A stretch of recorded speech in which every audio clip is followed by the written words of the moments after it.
Hello दोस्तों, welcome back to my channel maths वाला। आज हम सीखेंगे रस, छंद और अलंकार।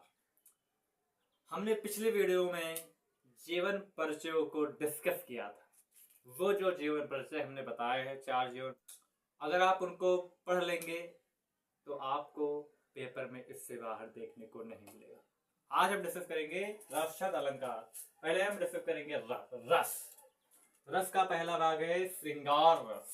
ये रस ऐसा है कि पेपर में आ ही जाता है, हर बार आ जाता है, क्योंकि इतना इम्पोर्टेंट है। ठीक है, तो देखिए इसका जो परिभाषा है वो है, जब विभाव, अनुभाव तथा संचारी भाव का संयोग होता है तब रति नामक स्थायी भाव से श्रृंगार रस की उत्पत्ति होती।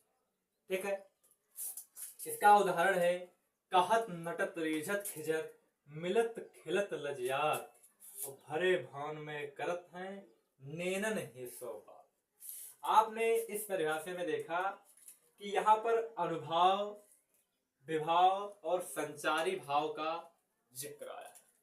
अब आपके मन में यह प्रश्न उठ रहा होगा कि आखिर ये विभाव, अनुभाव और संचारी भाव क्या है। तो हम आपको बताते हैं। ये जो आपका है विभाव, क्या है? विभाव।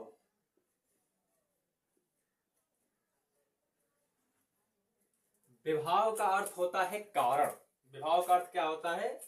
कारण होता है। जैसे ये हम कौन सा रस पढ़ रहे हैं? श्रृंगार।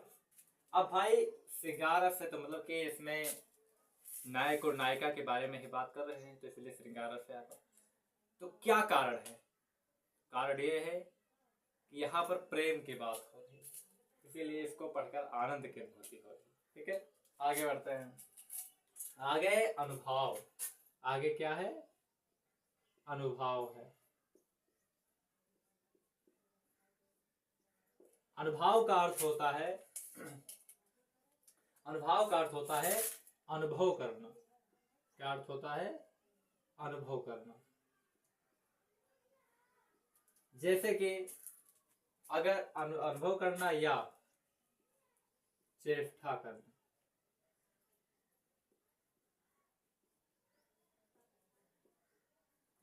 जैसे कि अगर कोई वीरस की कविता कर रहा है तो आपको क्या अनुभव होगा? एकदम से अब को मिल जाए पाकिस्तान, इसको चीर फाड़ डाले, ये तो अनुभव होगा आपको। ठीक है, आगे बढ़े। आगे है संचारी भाव। आगे क्या है? संचारी भाव है।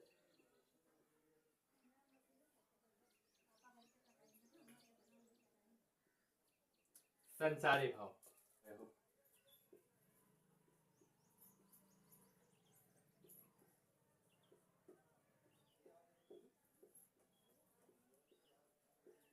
जो आप प्रकट कर रहे हैं। अब देखिए भैया, आपने कोई कविता सुना, अब आपके सिर में कुछ हलचल होगा।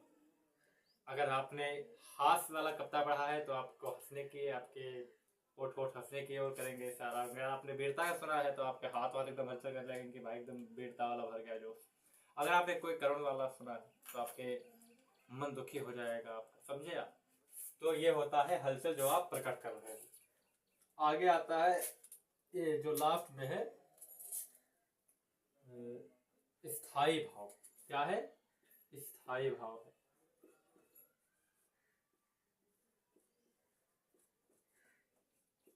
स्थायी भाव का अर्थ होता है जो शुरू से अंत तक बना हो। जो शुरू से अंत तक बना, उसे कहते हैं स्थायी भाव। ठीक है, तो ये हो गया आपका श्रृंगार रस। अब हम बढ़ेंगे आगे रस पर। तो हम आ चुके हैं करुण रस पर। जब विभाव, अनुभाव तथा संचारी भाव का संयोग होता है तो शोक नामक स्थायी भाव से करुण रस की उत्पत्ति होती है। अगर आप कक्षा 10 में है तो आपको ऐसे पूछा जाएगा कि किस रस का स्थायी भाव शोक होता है। जिस विकल्प में आपको करुण रस दिख जाए आपको उसी पर टिक कर देना है, आपको नंबर मिल जाएगा। ठीक है। अगर आपको दिख जाए कि मणि खोए भुजंग से जरने फरसा पटक रही थी शीश, अंधी आज बनाकर मुझको किया न्याय तुमने जगदीश, या किस रस से है, तो आपको बताना पड़ेगा। जिस विकल्प में होगा करुण रस आपको उसको टिक कर देना है। और कक्षा 12 वालों का ये पूरा उनको लिखना पड़ेगा। ठीक है, आगे बढ़े। उदाहरण इसका, मणि खोए भुजंग से जरनी फनसा पटक रही थी शीश, अंधी आज बनाकर मुझको किया न्याय तुमने जगदीश। जब रोहितास जी को सांप ने काट लिया था तब का है ये। ठीक है, अब आगे बढ़ेंगे हम। तो आ चुके हैं हम बेरस पर। जब विभाव, अनुभाव तथा संचारी भाव का संयोग होता है तब उत्साह नामक स्थायी भाव से बेरस की उत्पत्ति होती है। अब वही बात है, अगर आपसे पूछा जाए कि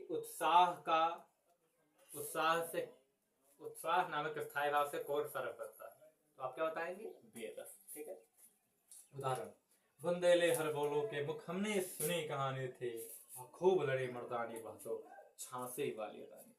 ठीक है, इसमें आप तो ऐसे पढ़कर बता देंगे कि इसमें बेरस है। ठीक है, अब भैया इस वीडियो को हम यहीं पर समाप्त करते हैं। इसके पिछले वीडियो में हमने जीवन परिचय बताया था, 4 महत्वपूर्ण जीवन परिचय। एक है जयशंकर प्रसाद का, एक है महादेव वर्मा का, एक है रामचंद्र शुक्ल का और एक है सूरदास जी का। आपको चारों जीवन परिचय स्क्रीन पर दिख रहे होंगे, आप उनको वॉच करें और इनको पढ़िए। आप हमारे साथ जुड़े रहिए। हम आपको वादा देते हैं कि आज से पढ़कर, दिसंबर से पढ़कर, अगर आप हमारे साथ 3 महीने लगे रहेंगे तो आपको हम हर विषय में 80+ दिलवा देंगे।